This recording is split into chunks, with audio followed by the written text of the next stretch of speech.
चलिए अब हम इलेक्ट्रॉन ट्रांजिशन के बारे में फर्दर एलाबोरेट सीखते हैं। जो आगे कंसेप्ट बताने जा रहा हूं बड़े ध्यान से भी सुनिए, बड़े ध्यान से समझिए, इनको दिमाग में बैठाइए और इनको अप्लाई कीजिए, इनके प्रैक्टिकल एप्लीकेशन को समझिए। सबसे पहले मैं किसी भी एटम में इलेक्ट्रॉन के जो एनर्जी लेवल है उस डायग्राम को रीड्रॉ करता हूं। इसके पहले मैंने एनर्जी लेवल बना के दिखाए, मैं एक और बार एनर्जी लेवल डायग्राम एक नए तरीके से रीड्रॉ कर रहा हूं। An electron in first orbit will have minimum energy and that first orbit and the minimum energy can be drawn in this manner. हम इसे K शेल कहेंगे और इस K शेल में एनर्जी E1 है minimum and that is -13.6 electron volt और इसे हमने ग्राउंड स्टेट कहा है। This is ground state energy level. Any electron in second orbit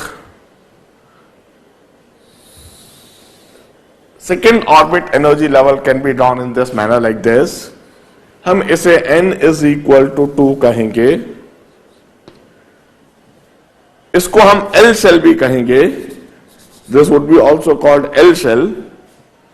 और इस सेकेंड ऑर्बिट में जो एनर्जी E2 होगी दैट इज -3.4 इलेक्ट्रॉन वोल्ट और इसे हम फर्स्ट एक्साइटेड स्टेट भी कहेंगे। इसी तरह से n is equal to 3 third excited state can be drawn in this manner. This is n is equal to 3. This is M shell and electron in third orbit will have energy -1.56 or 53 electron volt और इसे हम second excited state भी कहते हैं। Electron in fourth orbit will have energy level which can be drawn in this manner. This is n is equal to 4 KLM n orbit and in this orbit energy E4 would be -0.83 electron volt and this is third excited state. And then electron in fifth orbit, its energy level can be drawn in this manner. N is equal to 5 KLMNO. E5 is -0.53 electron volt and this is fourth excited state. And then N is equal to 6. N is equal to 6. N is equal to 7. N is equal to 8 and finally n is equal to infinity. This is n is equal to 6, n equal to 7, n equal to 8 and this is n equal to infinity. P and so on. E6 is -0.34 electron volt and this fifth excited state.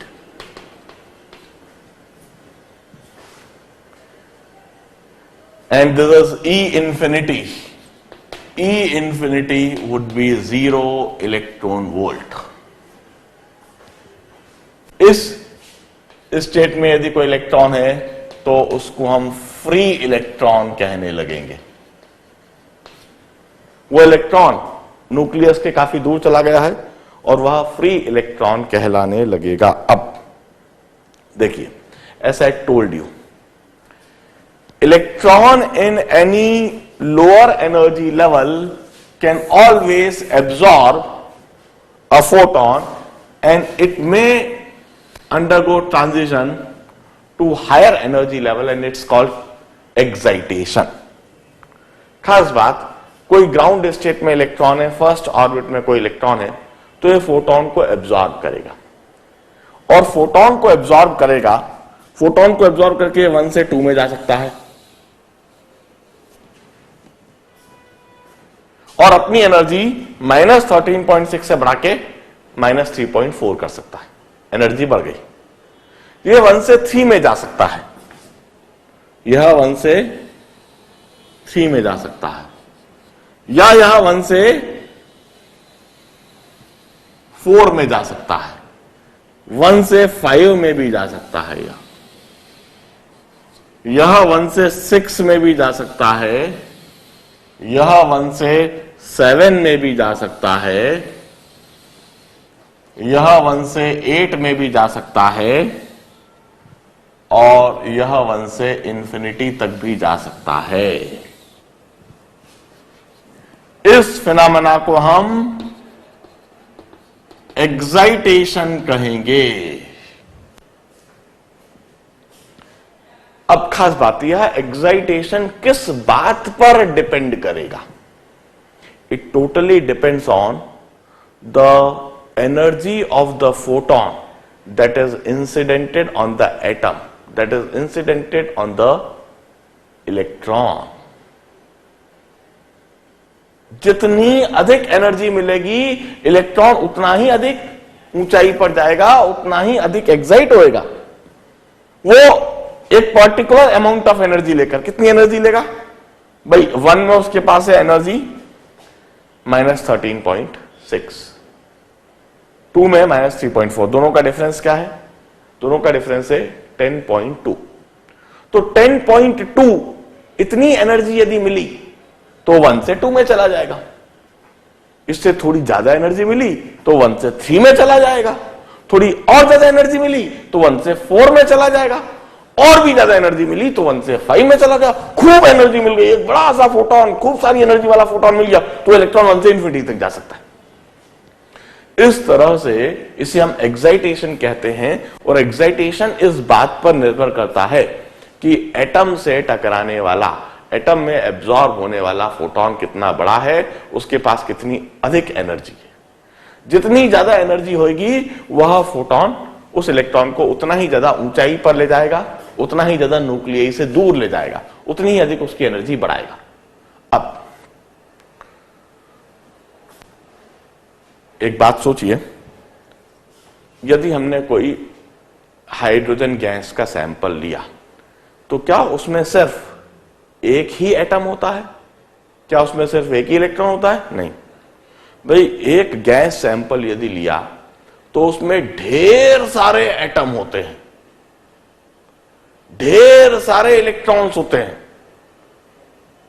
और ये ढेर सारे electron 10⁻23 के range में atoms होते हैं, 10⁻23 के range में इलेक्ट्रॉन्स होते हैं।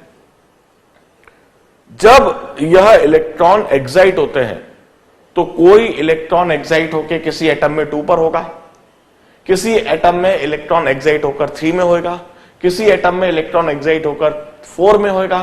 तो कई सारे ऐसे भी एटम होंगे जिसमें इलेक्ट्रॉन 5th ऑर्बिट में है, कई सारे ऐसे भी एटम है जिसमें इलेक्ट्रॉन 6th ऑर्बिट में है, कई सारे, मैं कहता हूं हर एक ऑर्बिट में there are infinite number of atoms, there are lot of atoms in which electrons are in ground state, and there are lot of atoms in which electrons is in second energy level, and there are lot of electron in which atom is in third energy level.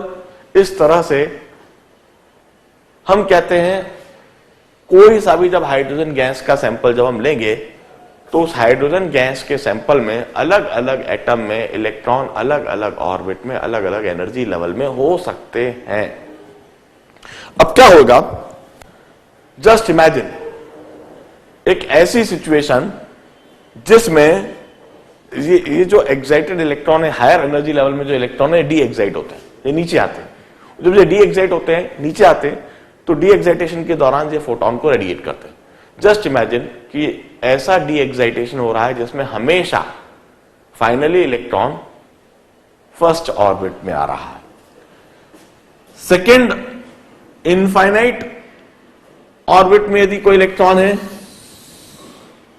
वह भी सीधा 1 पर आ रहा है, 8th orbit में है तो वह भी सीधा 1 पर आ रहा है, 7th ऑर्बिट में है तो वह भी सीधा 1 पर आ रहा है, 6th ऑर्बिट में है इलेक्ट्रॉन तो वह भी सीधा 1 पर आ रहा है, 5th ऑर्बिट में जहां इलेक्ट्रॉन है वह भी यदि सीधा 1 पर आए, 4th ऑर्बिट का इलेक्ट्रॉन भी यदि डायरेक्टली डी एक्साइट होकर 1 पर आ जाए, 3rd ऑर्बिट का इलेक्ट्रॉन भी यदि डी एक्साइट होकर सीधा 1 पर आ जाए, और 2nd ऑर्बिट का इलेक्ट्रॉन भी यदि डी एक्साइट होकर सीधा 1 पर आए. If final de excitation takes place to first orbit, if de-excitation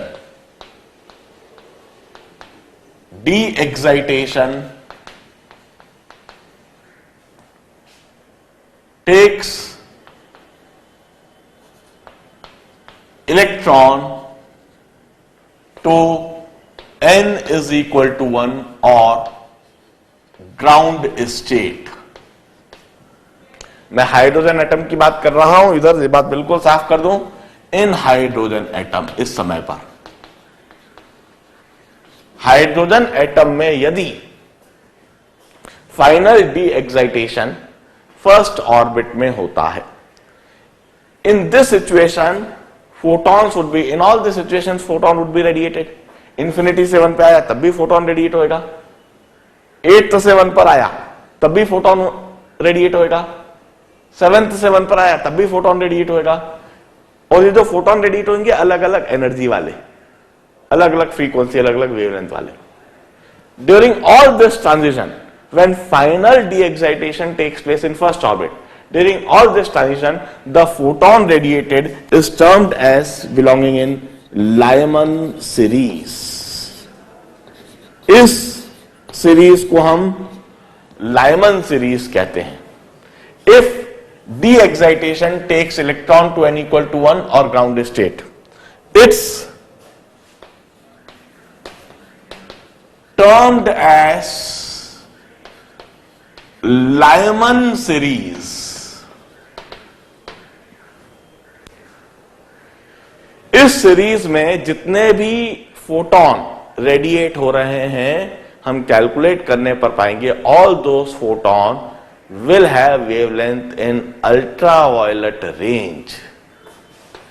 All photons in this series have lambda in ultraviolet region. इस सीरीज में जितने भी फोटॉन रेडिएट होते हैं वह सभी अल्ट्रावायलेट फोटॉन्स होते हैं. इस लाइमन सीरीज में जो रेडिएशन हो रहा है, इस लाइमन सीरीज का रेडिएशन हमेशा अल्ट्रावायलेट रेस एमिट करता है. यदि हाइड्रोजन एटम में फाइनली जब भी transition n is equal to 1 पर होएगा तो इस सिचुएशन में हमेशा अल्ट्रावायलेट रेंज का, अल्ट्रावायलेट वेवलेंथ का फोटॉन रेडिएट होएगा. इसे लाइमन सीरीज कहते हैं. लाइमन सीरीज में final transition n is equal to 1 पर होता है. अब इस सीरीज में मैक्सिमम एनर्जी किसकी होगी? मैक्सिमम एनर्जी होगी इंफिनिटी से 1 के लिए. और जब मैक्सिमम एनर्जी होगी तब वेवलेंथ मिनिमम होगी. मैं इस बात को लिखता हूं. यदि ट्रांजिशन इंफिनिटी से 1 पर हुआ तो मैक्सिमम एनर्जी रेडिएट होगी और मिनिमम वेवलेंथ होगी. मिनिमम वेवलेंथ क्योंकि इधर एनर्जी डिफरेंस सबसे अधिक होगा. और यदि ट्रांजिशन 2 से 1 पर हुआ, यदि ट्रांजिशन 2 से 1 पर हुआ तो 2 से 1 में एनर्जी डिफरेंस सबसे कम होगा. एनर्जी डिफरेंस सबसे कम होने से इस सिचुएशन में मिनिमम डेल्टा ई होगा और मैक्सिमम वेवलेंथ होगा इन लाइमन सीरीज.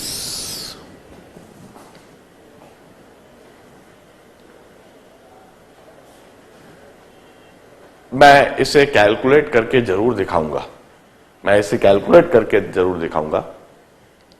इसी समय if I ask you, let's take Rydberg constant as 10 to the power 7. Let's take Rydberg constant as 10 to the power 7, and we know that wave number 1 by lambda is Rydberg constant into 1 by n1 square minus 1 by n2 square into z square. Now, can we determine maximum and minimum wavelength in Lyman series? चलिए इस calculation को हम हल्का सा रुक कर करते हैं। पहले मैं बाकी सारी सीरीज और बताता हूं, पहले बाकी सारे ट्रांजिशन और बताता हूं, फिर इस कैलकुलेशन को करके भी दिखाता हूं। मैंने जो बताया कि एक्साइटेशन सबसे पहले बताया कि इलेक्ट्रॉन हमेशा ग्राउंड स्टेट में होगा और ग्राउंड स्टेट का इलेक्ट्रॉन हमेशा हायर एनर्जी लेवल में जाएगा, उसे एक्साइटेशन कहेंगे। और किस एनर्जी लेवल पर जाएगा, कितना एक्साइट होगा, ये इस बात पर डिपेंड करेगा कि उस पर इंसिडेंट होने वाला, उसमें एब्जॉर्ब होने वाले फोटोन के पास में कितनी एनर्जी है। कम एनर्जी है तो 1 से 2, और ज्यादा तो 1 से 3, और ज्यादा तो 1 से 4, और ज्यादा तो 1 से 5। इस तरह से इलेक्ट्रॉन्स एक्साइट होंगे, अलग अलग एनर्जी लेवल में होंगे। किसी एटम में इलेक्ट्रॉन सेकेंड पर है, किसी एटम में इलेक्ट्रॉन थर्ड पर है, किसी एटम में इलेक्ट्रॉन फोर्थ पर है, किसी में फिफ्थ पर है, किसी में सिक्स पर है। इन सभी एक्साइटेड इलेक्ट्रॉन को हम कहेंगे कि ये डी एक्साइट होंगे। डी एक्साइट होकर जब भी ये 1 पर आएंगे, इट में टेक प्लेस, जब भी इलेक्ट्रॉन 1 पर आएंगे, तब जो फोटोन एमिट होएगा वह फोटोन हमेशा अल्ट्रावायलेट वेवलेंथ रेंज का होगा। वो दिखाई नहीं देगा, क्योंकि अल्ट्रावायलेट रेंज दिखाई नहीं देती है। और ऐसे फोटोन को हम कहेंगे कि वह लाइमन सीरीज का फोटोन है। अब यदि फाइनल ट्रांजिशन सेकेंड ऑर्बिट में होता है, इंफिनिटी से सेकेंड में होता है, 8th से सेकेंड में होता है, 7th से सेकेंड में होता है, 6th से सेकेंड में होता है, 5th से सेकेंड में होता है, या 4th से सेकेंड में होता है, या फिर 3rd से सेकेंड में होता है। इलेक्ट्रॉन कहीं पर भी हो, यदि वह डी एक्साइट होकर फाइनली सेकेंड ऑर्बिट में आता है, in this situation also a photon would be radiated. इस सिचुएशन में भी फोटोन रेडिएट होएगा, और इस सिचुएशन में रेडिएट होने वाले फोटोन को हम बाल्मर सीरीज ऑफ फोटोन कहेंगे। This would be termed as Balmer series of photon. This would be termed as Balmer series of photon. मैं इधर इस बात को लिखता हूं, और खास बात, बाल्मर सीरीज में जब भी यह फोटोन रेडिएट होएगा तो वह विजिबल रीजन में आएगा, वह दिखाई देगा। उसकी जब वेवलेंथ हम कैलकुलेट करेंगे तो विजिबल रीजन में दिखाई देगी। It's visible region. मैं इस बात को लिखता हूं, इफ फाइनल डी एक्साइटेशन, यदि final de excitation of electron into n is equal to 2, it's termed as Balmer series. Balmer series photon. All these photon are visible. These are visible photons. Visible photons मतलब their wavelength, if we calculate, they lie in visible region. 3500 Armstrong से 7500 Armstrong के बीच में होंगे। This is termed as Balmer series. अब Balmer series में maximum energy और minimum energy की condition क्या होगी? यदि इंफिनिटी से 2 में आता है तो मैक्सिमम एनर्जी, क्योंकि ये मैक्सिमम एनर्जी डिफरेंस हुआ। यदि इंफिनिटी से 2 में आ रहा है, इंफिनिटी से 2 में आ रहा है, तो मैक्सिमम एनर्जी और मिनिमम वेवलेंथ, और मिनिमम एनर्जी कब होगी? जब 3 से 2 में, क्योंकि इधर एनर्जी डिफरेंस सबसे कम है। यदि 3 से 2 में आ रहा है तो मिनिमम एनर्जी होगी और मैक्सिमम वेवलेंथ होगी, because wavelength is inversely proportional to energy. Energy ज्यादा होती है तो वेवलेंथ कम होती है। इस सिचुएशन में हम कहते हैं कि वहां पर मिनिमम एनर्जी होगी और मैक्सिमम वेवलेंथ होगी। हम कैलकुलेट करेंगे कि बाल्मर सीरीज में मैक्सिमम और मिनिमम वेवलेंथ क्या होगा और किस तरह से यह विजिबल रीजन के फोटॉन्स हैं। मगर उस कैलकुलेशन को पहले जरा हम आगे की बात भी समझ लें, देख लें। वी यूज्ड टू से, एक बात और जरा नोट कीजिए, बड़ी इंटरेस्टिंग सी बात है। फर्स्ट और सेकेंड एनर्जी लेवल में एनर्जी डिफरेंस ज्यादा है, अच्छा खासा है, 10 इलेक्ट्रॉन वोल्ट का है। सेकेंड और थर्ड एनर्जी लेवल में, सेकेंड ऑर्बिट और थर्ड ऑर्बिट में जो एनर्जी डिफरेंस है वह कम है। थर्ड और फोर्थ ऑर्बिट में जो एनर्जी का डिफरेंस है ये और भी कम है। फोर्थ और फिफ्थ ऑर्बिट में जो एनर्जी का डिफरेंस है और भी कम है। फिफ्थ और सिक्स्थ ऑर्बिट में जो एनर्जी का डिफरेंस है और भी कम है। तो जैसे जैसे हम हायर ऑर्बिट में जा रहे हैं, ऑर्बिट्स के बीच का एनर्जी डिफरेंस कम होता जा रहा है। इधर -13.6, इधर 3.4, इधर -1.53, इधर 0.83, इधर 0.53, इधर 0.34, इस तरह से वो डिफरेंस कम होता जा रहा है।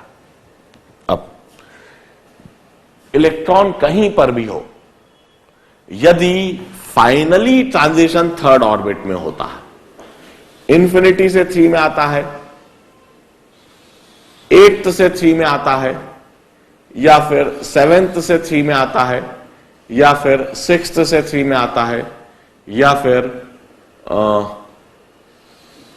5th से 3 में आता है, या फिर 4th से 3rd में आता है। यदि फाइनल ट्रांजिशन थर्ड ऑर्बिट में होता है तो इस सिचुएशन में जो ट्रांजिशन हो रहा है, वंस अगेन इस सिचुएशन में भी ट्रांजिशन के दौरान फोटोन एमिट होंगे, फोटोन रेडिएट होंगे। All this radiated photon are termed as Paston series of photon. These are termed as Paston series of photon, and we would find and calculate, we'll calculate and find that all this photon belongs to infrared region. They are also not visible. यह भी visible नहीं होते हैं, दिखाई नहीं देते हैं, infrared photons होते हैं यह। इसी तरह से फाइनल ट्रांजिशन फोर्थ ऑर्बिट में भी हो सकता है। यदि फाइनल ट्रांजिशन फोर्थ ऑर्बिट में हो रहा है, if final transition takes place in fourth orbit, infinity से 4, 8th से 4th, या फिर 7th से 4th, या फिर 6th से 4th, या फिर 5th से 4th। Once again, during this transition, इस ट्रांजिशन के दौरान भी, सिंस इलेक्ट्रॉन नीचे आ रहा है, उसकी एनर्जी कम हो रही है, एनर्जी जो कम हो रही है इसलिए एक फोटोन रेडिएट होएगा, और इस दौरान जो फोटोन रेडिएट होता है, it's termed age Brackett series of photon. Brackett series of photon, इसे हम ब्रैकेट सीरीज कहते हैं। और यह भी इंफ्रारेड फोटॉन्स ही होते हैं, यह भी दिखाई नहीं देते हैं, यह फोटॉन्स भी आपको दिखाई नहीं देंगे, इंफ्रारेड फोटॉन्स होंगे। और इसी तरह से यदि फाइनल ट्रांजिशन फिफ्थ ऑर्बिट में हो रहा है, यदि फाइनल ट्रांजिशन फिफ्थ ऑर्बिट में हो रहा है, इंफिनिटी से 5, 8th से 5, 7th से 5, 6th से 5, यदि इस तरह से कहीं पर भी ट्रांजिशन फिफ्थ ऑर्बिट में हो रहा है तो इसे हम कहते हैं Pfund series of photon. और Pfund series of photon भी दिखाई नहीं देंगे, इंफ्रारेड फोटॉन्स होंगे। पी फंड सीरीज के बाद, ऑल्दो यह सीरीज कहीं पर भी लिखी नहीं जाती है, कहीं पर भी मेंशन नहीं की जा सकती है, मैं सिर्फ नॉलेज के लिए जरूर बता रहा हूं, यदि फाइनल ट्रांजिशन 6th ऑर्बिट में हो रहा है, इंफिनिटी से 6, 8th से 6th या 7th से 6, this series of photon are termed as Humphrey series. Humphrey series of photon